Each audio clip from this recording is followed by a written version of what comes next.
자, 옆에 계신 분들 인사합시다. 사랑하고 축복합니다. 사랑하고 축복합니다. 네, 오늘 완전체로 또 다 모인 것 같아요. 그죠? 감사합니다.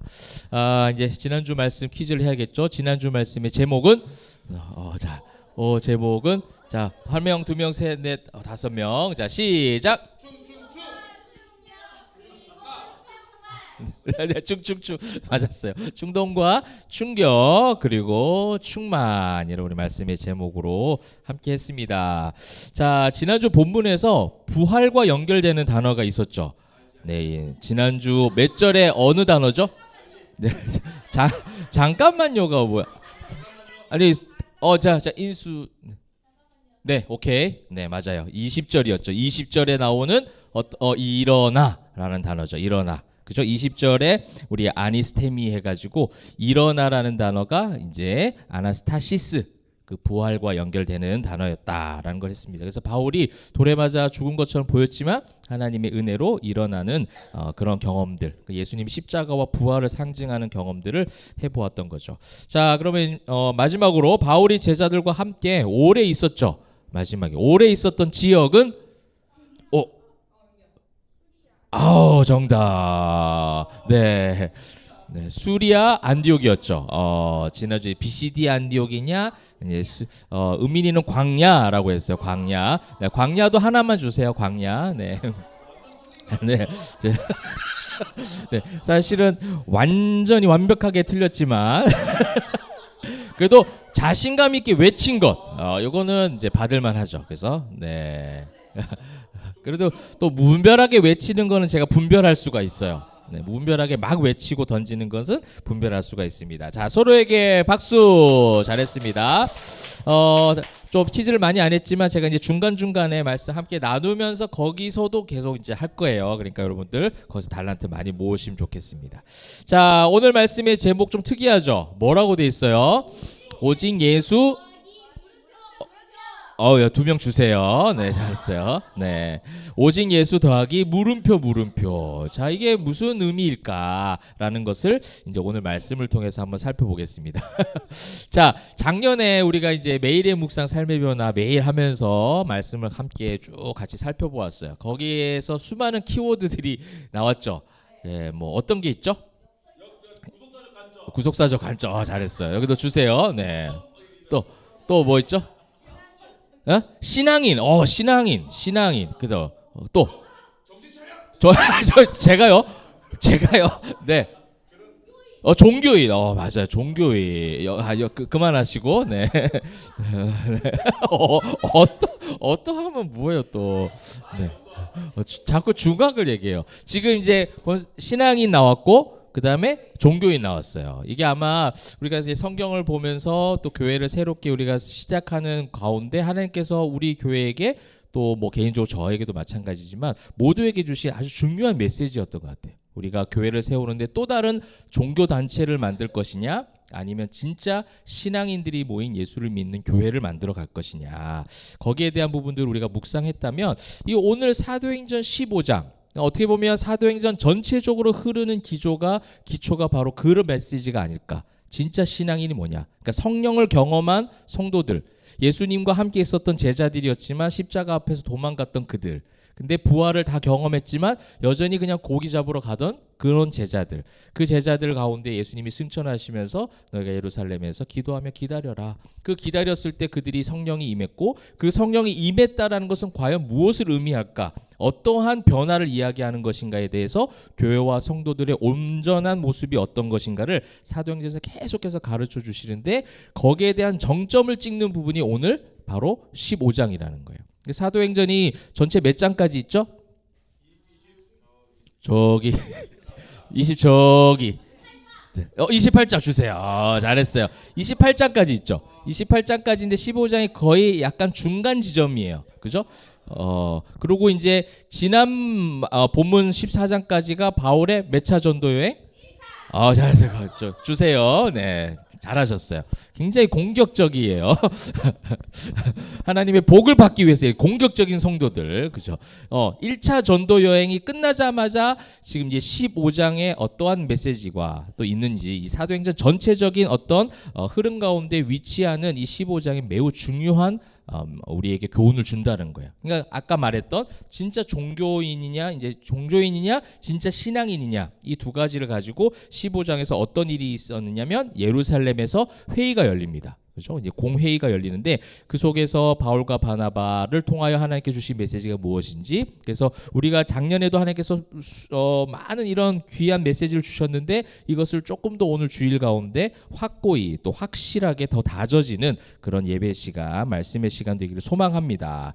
자, 이제 이 공회라는 이 장면을 통해서 진짜 예수를 믿는 신앙이 무엇인지에 대해서 인간적 어떤 세속적 논쟁거리를 이제 정확하게 신학적 논리로 정리하는 거예요. 그러니까 어떻게 보면 이거는 굉장히 누가다운 기록이에요. 이 사도행전을 썼던 사람이 누가라고요? 누가라고요. 네, 누가인데 이 누가가 가지고 있었던 자기가 가지고 있던 논리, 그런 어떤 것들을 또 자기가 가지고 있었던 어떤 계산적인 과학적 근거를 가지고 성경을 써내려가는데 앞에서는 마치 굉장히 과학적 논리를 뛰어넘는 신비로운 일들이 많이 일어나는 것처럼 썼지만 결국 이 15장에 와서 누가는 이 모든 것들을 정리하는 가장 정확한 신학적인 논리들을 이 15장에서 많이 기록을 하고 있더라는 거예요. 그래서 우리가 오늘 성경을 보면서 진짜 신앙인이 무엇인지를 신학적 관점에서 많이 좀 살펴보도록 할 겁니다. 자, 지금까지 사도행전에서 보게 되면 이 사도 바울이 복음을 전하거나 아니면 그전 이제 교회들, 제자들, 사도들이 복음을 전할 때 방해했던 극심한 바리새파 유대인들이 많이 등장을 하죠. 회당에 가거나 그 다음에 이제 교회가 세워질 때에 그 유대인들, 그러니까 예수님을 십자가에 못 박았던 유대인들이죠. 또 스데반을 돌로 쳐 죽였던 그런 유대인들, 그들이 이제 종교주의자, 율법주의자들이라고 얘기하는데 그 사람들이 아닌 15장에서는 예수를 믿게 된 사람들 사이에서 논쟁이 지금 펼쳐지는 거예요. 예수를 믿게 된 거예요. 그러니까 한마디로 우리 교회를 다 다니고 있는데 그 교회 가운데 바울이 전했던 복음은 뭐였냐면 오늘 제목에 뭐가 돼 있어요? 오직 예수였어요. 근데 지금 예루살렘 회의에 와보고 이제 이 예루살렘 회의가 진행되게 된 이 발단이 무엇이냐? 오직 예수 플러스 뭔가가 더 있더라는 거예요. 그러니까 우리는 오직 예수라는 말을 많이 하죠. 교회에서 오직 예수라는 말 안 하는 교회가 어디 있어요? 다 오직 예수라고 이야기해요. 교회의 머리가 되신 예수, 교회의 주인은 예수 그리스도입니다라고 하지만 그러나 더불어 플러스 뭔가가 더 있더라는 거예요. 이것을 이 예루살렘 회의 가운데 확실하게 신학적인 어떤 논리를 가지고 성경적 관점을 가지고 하나님은 바울과 바나바를 통해서 이 모든 것들을 새롭게 다시 정립시키는 거예요. 그러니까 유대인, 저 바깥에 있는 바리새파들하고 지금 논쟁이 펼쳐진 것이 아니라 오직 예수라고 다 인정하는 믿음의 사람들끼리 모여서 뭐가 지금 들어가 있는 거예요? 그것도 중요하지만 플러스 뭔가가 더 있어야 한다. 라는 지금 논쟁이 지금 펼쳐지고 있는 거예요. 근데 이제 그것이 아니라 진짜 중요한 거는 오직 예수다라는 것을 지금 강조하고 있는 것이 바로 15장이고, 그러므로 이 15장이 사도행전에서 굉장히 중요한 위치이자 어떤 메시지를 가지고 있다는 거예요. 그러면 이제 본문 말씀 속으로 우리가 조금 더 깊이 들어가 보면 오직 예수 신앙에 그러면 무엇이 더해졌는지를 오늘 본문을 통해서 하나씩 살펴볼 수가 있을 것 같아요. 자, 1절 보실까요? 어떤 사람들이 유대로부터 내려와서 형제들을 가르치되 라고 되어 있습니다. 자, 여기서 이제 누가의 어떤 작가의 시점 가운데 굉장히 이 누가가 사도행전을 기록할 때 숨겨진 그 많은 것들이 있더라고요. 그래서 우리가 그 숨겨진 암호 같은 그 메시지들을 살펴보고 찾아내야 되는데 어떤 사람들이 유대로부터 어떻게 했다고 했어요? 내려와서라는 표현이 있죠. 내려와서. 자, 이것이 이제 구약과 모두 유대교적인 관점 가운데 있는 거예요. 사실은 지도상 위도상으로 보면은 이 수리아 안디옥이 더 위에 있어요. 그리고 예루살렘이 밑에 있어요. 여러분, 우리가 부산에서 서울 올라간다 얘기하죠. 나 서울 내려갈 거야 하지 않죠. 서울에서도 부산에 내려간다죠. 위도상으로 그렇잖아요. 그러면 이제 지형상 위도상으로 내려간다, 올라간다 이렇게 표현해야 되는데 수리아 안디옥에서 예루살렘은 내려가야 되는 건데 예루살렘이 물론 고도가 조금 높아서 그렇게 표현하는 경우도 있지만 영적인 표현으로 어떻게 보면 성경적인 이 구약의 모든 것들을 다 통틀어서 한번 생각해 보면 이것은 어떻게 보면 선민 사상이에요. 예루살렘이라는 곳이 하나님이 계신 곳이고 맞죠? 하나님이 계신 곳이니까 높은 곳에 있어서 세상으로 내려간다 이런 어떤 개념이거든요. 그러니까 지금은 이 어떤 사람들이 유대로부터 수리 안디옥으로 올라왔다는 표현을 쓰지 않고 내려와서라는 유대교적 표현을 지금 누가가 사용하고 있어요. 근데 이 내려와서라는 헬라어 단어는 또 무엇이냐 한번 볼까요? 자, 뭐라고 돼 있어요? 카테르코마이. 네, 재밌었어요. 굉장히 좋았어요. 네, 카테르코마이라고 돼 있죠. 내려오다라는 표현도 있어요. 의미가. 근데 뭐라고 돼 있습니까? 어디에 도착하다라는 의미죠. 그러니까 이것을 중의적 표현인 이 단어를 이 누가가 사용하면서 이 내려와서라는 표현 자체가 결국은 유대교적 발상이라는 거죠. 이 어떤 곳에 이 어떻게 보면 굉장히 하대하듯이 보는 거예요. 저들은 그러니까 정죄가 조건이 돼 있는 거죠. 저들은 잘못돼 있어. 저들의 문화는 잘못된 문화야. 저들은 하나님을 온전하게 믿지 않아. 우리는 하나님을 온전히 믿기 때문에 하나님과 더 가까이 위에 있는 사람들, 너희는 하나님을 잘 섬기지 않는, 율법을 잘 지키지 않는 그런 죄인들, 이렇게 하대하면서 내려온다라는 표현을 썼다라는 거죠. 그것을 누가는 일부러 더 일침을 가하듯 이것을 사용하고 있는 거예요. 사실은 어디에 어떤 장소에 도래하고 도착한 의미인데도 불구하고 이 번역 성경조차도 뭐라고 표현하고 있냐면 내려와서라는 표현을 쓰고 있다는 거죠. 그러니까 이것이 이제 오직 예수 신앙에 무엇이 더해져 가는 거예요? 이 교만이 더해져가 있는 거죠. 이미 상대방에 대해서 오직 예수 신앙이 들어온 사람들은요 모두가 죄인이라는 개념이죠. 모두가 다 죄인이에요. 모두가 다 연약한 사람들이에요. 신앙의 연수 뭐 그런 거 상관없이 모두가 하나님 앞에서 다 죄인이고 예수를 믿었기 때문에 모두가 다 어떻게 된 거예요? 의롭다 칭함을 받았다라고 표현할 수 있는 거예요. 저 사람의 신앙 연수, 저 사람의 봉사의 유무, 저 사람의 직분 이것으로 판단하지 않는다라는 거예요. 근데 지금 이 유대인들, 그러니까 한마디로 이 어떤 사람들은 5절에 있는 사람들과 연결이 되는 겁니다. 5절에 뭐라고 좀 더 자세하게 표현하고 있죠? 바리새파 중에 어떤 믿는 사람들이라고 얘기해 있어요. 그러니까 예수를 믿는 사람이에요. 예수를 믿는데 조금 더 보수적인 사람들이겠죠. 예수를 믿는데 조금 더 율법적인 것을 지켜야 한다라고 개인적인 견해를 갖고 있던 사람들의 무리가 분명히 있었을 거라는 거예요. 사도행전은 지금 이 불순물을 확실하게 빼고 있는 이 15장에서 굉장히 중요한 지금 메시지와 하나님의 마음들을 보고 있는 거예요. 예수라고 말하면서도 여전히 내려온다라는 개념을 가지고 있고 여전히 그들은 믿는다고 얘기하지만 바리새파 가운데 그 정신을 가지고 있다는 거예요. 이게 종교적, 전통주의적, 율법주의적인 것이죠. 여러분 저는 개척교회에게 있는 가장 큰 복은 무엇이냐면 이 모든 것을 다 없애고 잘라내고 오직 예수만 바라볼 수 있는 환경적 요건을 저절로 갖추게 하신 것이 나는 하나님 은혜라고 생각해요. 전통적인 어떤 프로그램, 전통적인 시설, 전통적인 어떤 분위기 그런 것들을 하지 않도록 해주신 게 이 개척에서 가장 중요한 하나님께서 허락하신 축복이었구나 그런 생각을 하게 되더라는 거죠. 이 내려와서 형제들을 가르치는데 어떻게 가르치냐면 너희가 모세의 법대로 할례를 받지 아니하면 능히 구원을 받지 못하리라. 지금 이상한 것을 가르치고 있죠. 그들이 가르쳤던 건 무엇이냐면 그 유대인들 바리새파 사람들은 가르치는 걸 굉장히 좋아했어요. 가르치고 또 가르침을 배우고 이런 걸 굉장히 좋아했는데 뭐를 가르쳤느냐? 할례를 받아야 되는데 할례를 받지 아니하였으니 능히 구원을 받지 못한다라는 거예요. 이 할례라는 히브리적 단어는요 잘라내다라는 의미예요. 잘라내다. 여러분 이제 잘 아시는 대로 할례라는 것은 우리식으로 말하면 포경 수술이에요. 그죠? 남자의 성기 표피를 잘라내는. 그래서 이것이 이제 어떻게 보면 이 아브라함 때 하나님께서 그 할례를 행하라고 명령하신 것은 여러 가지 의미가 있겠지만 가장 중요한 의미는 이 죄와 부정을 떨쳐버리는 상징적 정결 의식이에요. 그러니까 이것을 받아야 구원받는 것이 아니라 이것을 통해서 아무것도 모르는 죄인들에게 하나님이 하나씩 어린아이 가르치듯 가르치는 시절이 구약이었다는 거지. 그래서 이 할례라는 의식을 통해서 이 표피를 벗겨내고 그래서 죄를 잘라내버리는, 너희가 지금 뭐라는 것을 가르쳐주기 위함이죠? 죄인이라는 것을 가르쳐주기 위한 것이지 이것을 통해서 구원받는다라는 것이 아니었어요. 그리고 이렇게 죄로 모든 죄의 허물들이 벗겨지게 될 날이 올 것이다. 누굴 통해서?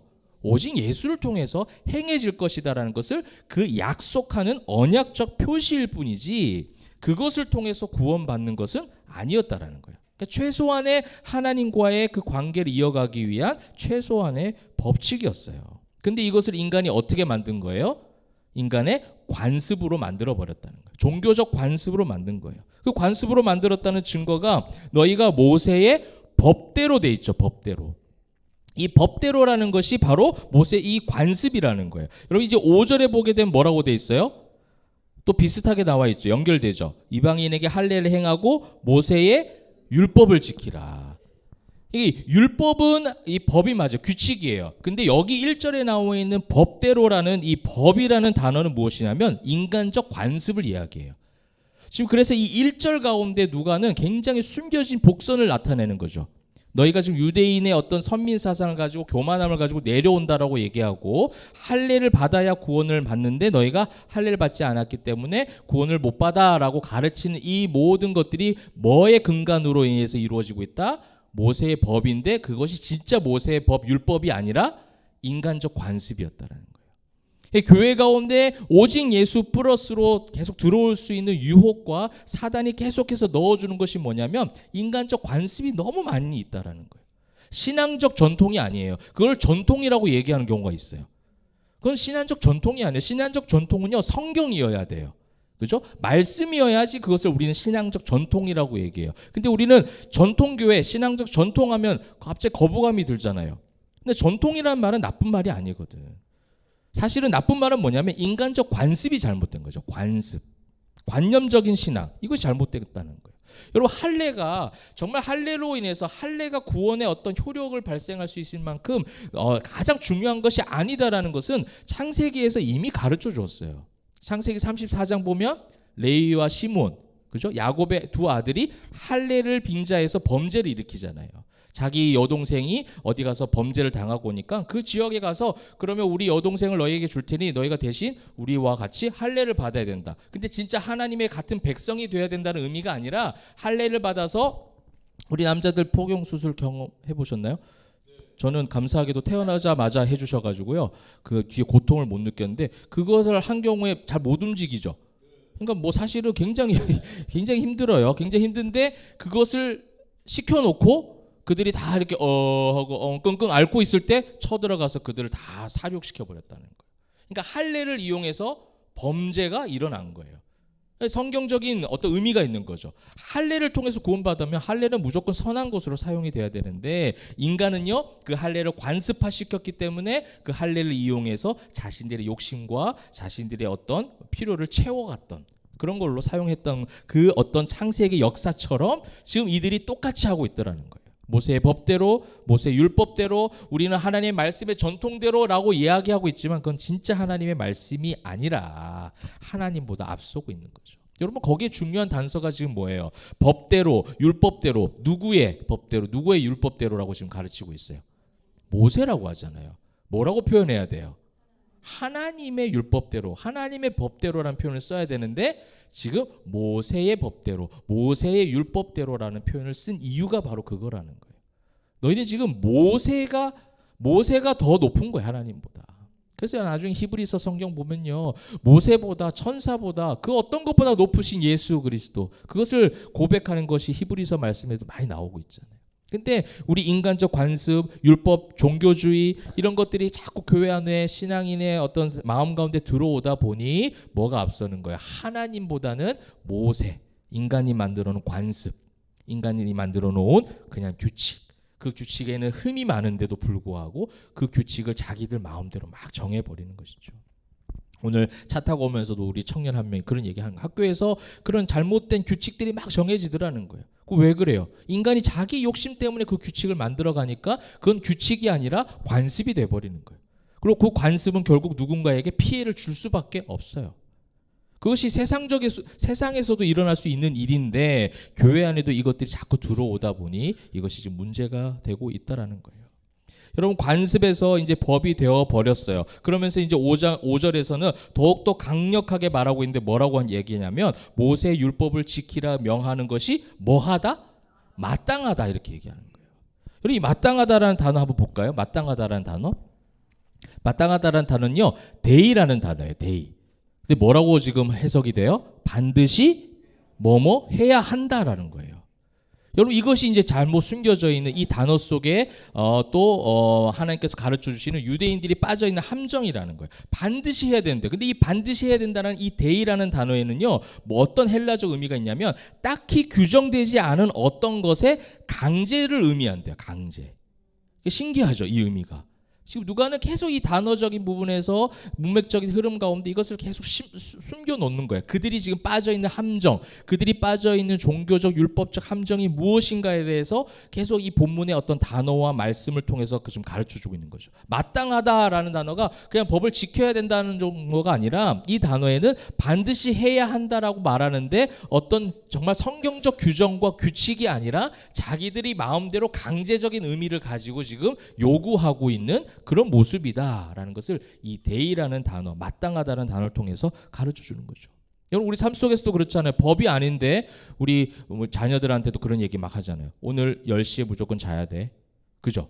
이게 데이예요, 데이. 너 반드시 10시에 자야 돼. 그러나 법적으로는 그럼 10시 30분에 자면 여러분 감옥 가요? 우리 어린이들? 그렇지 않잖아요. 딱히 규정되어 있지 않아요. 근데 어떤 강제적 의미를 담고 있는 것이죠. 여러분, 교회 안에도 그런 것들이 우리가 이때까지 어떤 교회 생활을 하면서 경험했던 것들이 참 많이 있잖아요. 이 데이가 너무 많아요. 반드시 뭐뭐 해야 된다. 반드시 직분을 받아야 된다. 이런 말 들어본 적 있죠? 반드시 직분이 받아야 된다. 직분이 얼마나 중요하냐. 반드시 헌금을 해야 한다. 반드시 주일 성수를 채워야 한다. 1년에 몇 주죠? 이러고 있는 사람들도 있어요. 1년에 엄청 은혜로운 얘기를 했어요, 지금 제가. 1년에 52주가 있잖아요. 그 52주를 다 채워야 직분을 주고, 반드시 해야, 그죠? 반드시 헌금을 해야 또 직분을 주고, 훈련과 양육을 반드시 수료를 해야 하고, 반드시 세례를 받아야 어떤 봉사를 할 수 있고, 반드시 그래서 어떤 봉사를 얼만큼 많이 몇 개씩 해야 되고. 그죠? 이 데이가 너무 많이 들어있어요. 오직 예수면 충분한데 오직 예수로는 만족하지를 못해요. 오직 예수 안에서 누리는 참 자유를 이상하게 불안해하는 것 같아요. 그래서 계속해서 전통주의, 종교주의, 율법주의는요, 이 데이를 자꾸 만들어내는 거예요. 지금 예수 안에서 복음이 전해지고 있고 그 복음을 통해서 지난주 우리 본문 전문맥에서 봤지만 믿음의 문이 여신 것을 바울이 보고했잖아요. 많은 사람들한테 이 선교지 있었던 복음의 열매들을 다시금 자기 교회를 파송한 교회로 와서 엄청난 역사들을 지금 이야기했어요. 그러면 그것으로 충분하잖아요. 예수로 인하여 구원받은 자들이 많아졌고 제자들의 숫자가 더해져 갔다라는 이 엄청난 은혜면 충분한데도 불구하고 왜 자꾸 이 데이를 만들어내느냐는 거예요. 여러분, 우리가 이 개척교회 하면서 한 사람 한 사람이 지금 예수로 변화되어져 가는 과정들을 1년 동안 너무나도 많이 경험하게 돼요. 고백들이 달라지기 시작했고 정말 진짜 세례받는 자들이 생겨나고 예수를 믿겠다라고 고백하는 그런 그다음에 그 속에서 변화가 일어날 일들이 정말 많이 있는데 이것으로 충분하잖아요. 할렐루야. 이거 충분한 거예요. 말씀이 들려진다는 얘기가 있으면 충분한 거예요. 예수로 인해서 만족할 줄 알고 일상 가운데 예수 믿는 제자로 살아가겠다라고 다짐하고 그것을 이야기하고 나눌 수 있으면 충분하다라는 거예요. 근데 왜 자꾸 데이를 만들어내냐는 거죠. 교회에 반드시 있어야 하고 반드시 해야 하는 것은 오직 예수밖에 없음을 기억하시길 바랍니다. 앞으로 우리 교회가 어떻게 하나님께서 이끄실지 모르지만 이 철학은, 이 성경적 근간은 절대로 변할 수 없어요. 이 안에 시스템은 바뀔 수 있겠죠. 이 안에 모습들은 바뀔 수 있겠죠. 여러분, 아까 우리 예배 전에 한 집사님이 너무 재미있게 잘해줬죠. 왜 이렇게 벌써부터 그렇게 앉아있어? 좀 교제하고, 그죠? 1분 전에 앉아. 저는 오늘 이게 갑자기 그 말씀하고 굉장히 연결되는데 느낌이 딱 들었어요. 여러분, 전통주의 교회 반드시 데이가 들어가 버리면 어떻게 되는 거예요? 예배 전에 10분 전에 앉아서 기도로 목사님을 위해서 교회를 위해서, 나라와 민족을 위해서, 아이고야, 그죠? 그래서 경건 띵 하면 이제 다 같이 일어나셔서 막 이런 어떤 이게 반드시 해야 되는 거냐고. 그 전에 그냥 예배 시작 전에 막 웃고 얘기하다가 찬양하고 또 예수 안에서 즐거워하고 자유하는 거, 이것이 예배가 우리가 지금 무너져 있는 건가요? 전혀 그렇지 않다라는 거예요. 이 오직 예수 말고 들어오는 이 대의가 너무 많이 있다는 거죠. 여러분, 이 사도행전의 역사 이후에 이 사단의 전략은요, 교회를 통해서 역사적으로 너무나도 다양했어요. 처음에 초대교회 초기에는 뭐예요? 뿌리채 뽑으려고 했어요. 그래서 막 핍박과 환란을 가죠. 교회 다니는 사람들을 가는 도중에 잡아가는 거죠. 그래서 사자굴에 집어넣어요. 그렇게 해서 그들을 이제 사형시키고 몰살시키는 그런 정책들을 했다는 거예요. 기독교 말살 정책이 있었지만 결국 어떻게 됐을까요? 실패해요. 결국 성도들은 카타콤이라는 동굴 속에 들어가서도 예배하고 어느 곳에서든 하나님을 예배하는데, 그 예배가, 그 교회가 왕성해지는데 더욱더 많은, 더 큰 그 핍박과 환란이 있을수록 더 많이 왕성해졌다는 거예요. 그래서 이제 사단은요, 그 전략을 조금씩 바꾸기 시작하는 것 같아요. 기독교를 말살하거나 배제하지 않고 기독교 더하기 인간의 관습인 무언가를 자꾸만 심어놓기 시작했어요. 그게 대의라는 거예요. 오직 예수, 그래 예수 믿어, 이렇게 하는 거예요. 예수 믿지 마 하고 핍박할 때는 우리는 하지 말라고만 하잖아 더. 그러니까 하지 말라니까 더 하네. 그러니까 어떻게 해요? 해라고 하는 거예요. 근데 이것도 좋지 않아? 이것도 할까? 저것도 할까? 하면서 하나씩 유입시키기 시작했다는 거예요. 결국 그것이 교회와 신앙인들을 종교주의자들로, 오히려 초대교회는 오직 예수로 복음을 전하고 그 속에서 믿음의 문이 열려졌는데도 불구하고 자꾸만 교회 전통적인 뭔가를 집어넣으려고 하는, 근데 그 전통이 성경적 전통이 아니라 뭐였어요? 인간적 관습이었다는 거예요. 모세의 법대로라고 하는 이 1절의 법대로. 결국 이것 때문에 이제 예루살렘 회의가 열려진 거예요. 할례를 받지 않냐 이방인들에게 뭐 믿음의 문이 열려졌다고? 그럴 리가 없지, 할례를 받아야지라고 하는 그런 상황들이 발생하니까 그 다음에 이제 반응들이 중요한 거예요. 2절, 3절, 4절이죠. 이것이 이제 우리 교회, 우리 포에마 성도들이 일상 가운데 감당해야 될 부분이기도 해요. 2절에 보니까 교회가 굉장히 적극적인 움직임을 보이죠. 바울 및 바나바와 그들 사이에 적지 아니한 다툼과 변론이 일어났어요. 근데 형제들이 이 문제에 대해서 어떻게 할 것이냐, 바울과 바나바와 및 그 중에 몇 사람을 예루살렘에 있는 사도와 장로들에게 보내기로 작정하니라. 이것은 잘못된 거야. 그러니까 어떻게 해요? 우리끼리 그냥 뭐 잘하자가 아니라 보내기로, 예루살렘을 보내서 이 복음이 무엇인가에 대해서 가르쳐주고 진짜 예수를 믿는 것이 무엇인지에 대해서 이제 가서 영적 전투를 감당하자라는 마음으로 보내기로 작정했다라는 거예요. 그럼 여기서 이 2절에서 아까 제가 처음에 그 1절에서 누가가 살짝 숨겨놓았던 그 내려와서, 그죠? 유대 사람들이 사실은 안디옥으로 올라오는 건데도 불구하고 내려와서라는 표현과 상반되는, 반대가 되는 단어가 2절에 나와요. 뭘까요? 잘하셨습니다. 예, 달란트 주십시오. 네. 보내기로입니다. 한번 같이 있는 화면 한번 띄워주시겠습니까? 자, 이거죠. 카테르코마에 내려오다죠. 그러면 보내기로라는 단어는 뭐냐면 아나바이노, 그죠? 아나바이노가 원래는 뭐예요? 올라가다라는 단어예요. 그러니까 이제 예루살렘으로 올라간다라고 번역하지 않고 지금 보내기로라고 번역하고 있죠. 그래서 이 번역은 계속해서 예루살렘의 어떤 전통적인 그 어떤 선민 사상, 잘못된 종교주의를 계속해서 번역 성경은 담고 있는 것 같아요. 헬라어 단어 가운데는 그걸 지금 배제하려고 하는데, 원어적인 것은 자꾸 배제하고 예루살렘으로 안디옥으로 도착한 거고 예루살렘으로 보내기로 그냥 가는 걸로 작정하는 것인데, 이것을 계속해서 반대로 역설적으로, 아까 제가 역설적인 단어 나왔죠? 역설적으로 누가가 계속 표현하는 것 같아요. 그러니까 내려온다라는 그런 표현을 쓰면서도 보내기로 작정했다라는 보내기로의 번역에 대해서는 헬라어는 뭐라고 얘기하고 있냐면 올라가다라는 표현을 하고 있는 거죠.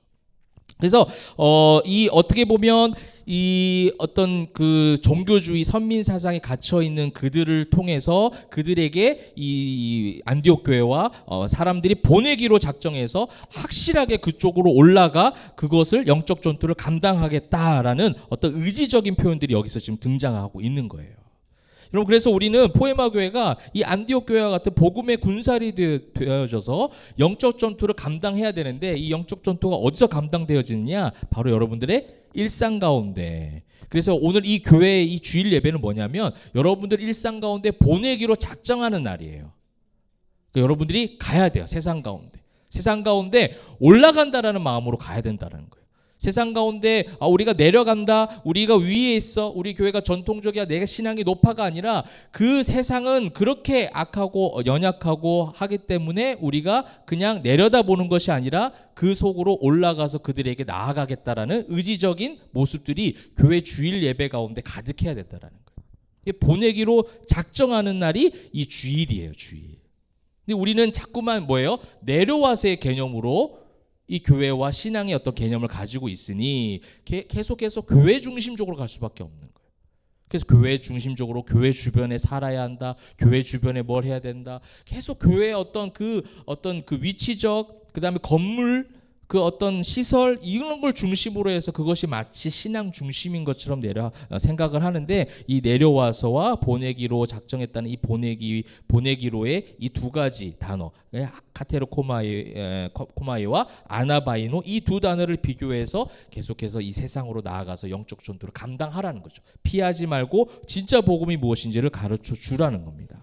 그러면서 3절에 보시게 되면 그들이 교회의 전송을 받고 베니게와 사마리아로 다니며, 이 베니게와 사마리아도 지역적으로 상징하는 그것이 있어요. 의미가 있어요. 이거는요, 진짜 예수로 구원받은 동네가 바로 베니게와 사마리아예요. 이곳을 통과해서 왔다는 거예요. 예루살렘 간데 그냥 온 것이 아니라 이 예수님으로 진짜 복음으로 예수 믿게 된 사람들이 있는 이 베니게와 사마리아, 율법적으로는 율법주의자들이 보기에는 정죄의 대상자들, 그 사람들을 사이로 그 사람들의 지역으로 지금 내려오면서 어떠한 반응들이 있었냐면, 죽게 돌아온 이를 말하니까 형제들을 다 크게 기쁘게 하더라. 그러니까 진짜 예수로 인해서 복음이 전해졌고 예수로 인해 믿음이 생겨난 이야기들을 들을 때 이 베니게와 사마리아는 어떤 느낌이 있었어요? 지금 크게 기뻐했다라는 거예요. 근데 이것이 누구랑 지금 상반되는 거예요? 어떤 사람들하고? 예루살렘에 있었던 종교주의자, 어떤 믿는 사람들, 바리새파 중에 어떤 믿는 사람들과 상반된 모습이었죠. 예수님을 믿어서 구원받았다는 소식에 반응하고 기뻐하지 않고, 기쁨으로 반응하지 않고, 예루살렘 사람들은 할례를 받지 않았으니 구원받지 않았다, 이런 정죄를 했다면, 베니게와 사마리아 사람들은 함께 다 같이 크게 기뻐했다는, 이게 오직 예수만이 있는 교회 공동체 신앙인들의 참 모습이라는 거예요. 우리의 어떠함이 아니라, 그죠? 우리의 어떠함이 아니라 우리가 예수 믿게 된 신앙 공동체인 것만으로도 기뻐할 수 있다면 그게 진짜 오직 예수 중심적인 교회의 모습임을 여러분 믿으시길 바랍니다. 다른 뭔가가 들어오지 않도록 우리는 기도하며 경계해야 되겠죠. 또 4절에 보시게 되면 예루살렘에 이르러 교회와 사도와 장로들에게 영접을 받고 하나님이 자기들과 함께 계셔 행하신 모든 일을 말하매. 자, 여기서 이제 모세의 법대로와, 그죠? 하나님의 함께 하심과 상반되는 어떤 메시지가 나오죠. 아까 1절과 5절에 그 어떤 바리새파 믿는 사람들은 모세의가 붙었다면 4절에는 뭐예요? 하나님이 자기들과 함께 계셨다라는 것을 지금 강조하고 있는 거예요. 이게 오직 예수만이 있는 성도들의 반응인 거예요. 아까 2절에서 있었던 것처럼 적극적으로 보내기로 작정하겠다, 영적 전투를 피하지 않겠다라는 마음과 함께, 또 3절에서는 뭐예요? 그것을 인하여 예수 믿는 신앙으로 크게 기뻐할 줄 알고, 그리고 그 기뻐함과 함께 그 기뻐하게 된 근거가 무엇이냐? 4절에 나와 있는 것처럼 누가 함께 계셔서? 하나님이 나와 함께 하셨다. 하나님이 우리와 함께 하셨기 때문에 이런 놀라운 복음의 역사가 일어났다라고, 그 사역의 열매에 대해서 자신들의 어떠함이 아니라 하나님께서 나와 함께 하셨던 것을 지금 강조하고 있는 거예요. 그래서 예루살렘 성도들이 내세운 법과 관습의 전제는 모세였지만 복음 안에서 참 자유를 누렸던 바울과 바나바의 절대적 전제는 뭐였어요? 하나님이었어요. 하나님. 이게 오직 예수만을 가지고 있는 교회와 성도들의 가장 특징적인 신앙인들의 모습이었다라는 거예요. 가장 단순하면서도 가장 중요한 차이고, 이것이 바로 진짜 신앙인임을 강조하는 사도행전에서 매우 중요한 주제적 포인트이고 성경적 관점임을 여러분 꼭 기억하시기를 바랍니다. 그래서 하나님이 2024년에 우리 교회를 어떻게 사용하실지 또 많은 또 사람들과의 어떤 교제를 통해서 우리 집사님들과 연초에 그것을 많이 확인을 했거든요. 아, 진짜 우리 교회를 하나님이 성경적 기초 위에 잘 세워가고 계시고 또 그렇지 못한 곳에서 힘들어하는 수많은 사람들이 있는 것을 많이 보게 되면서 아, 우리 교회의 철학은 무엇이냐? 이 성경적 철학 오직 예수. 그죠? 오직 예수로 나아갈 때 어떠한 대의도 받아들이지 않겠다. 우리가 반드시 해야 되는 것은 무엇이에요?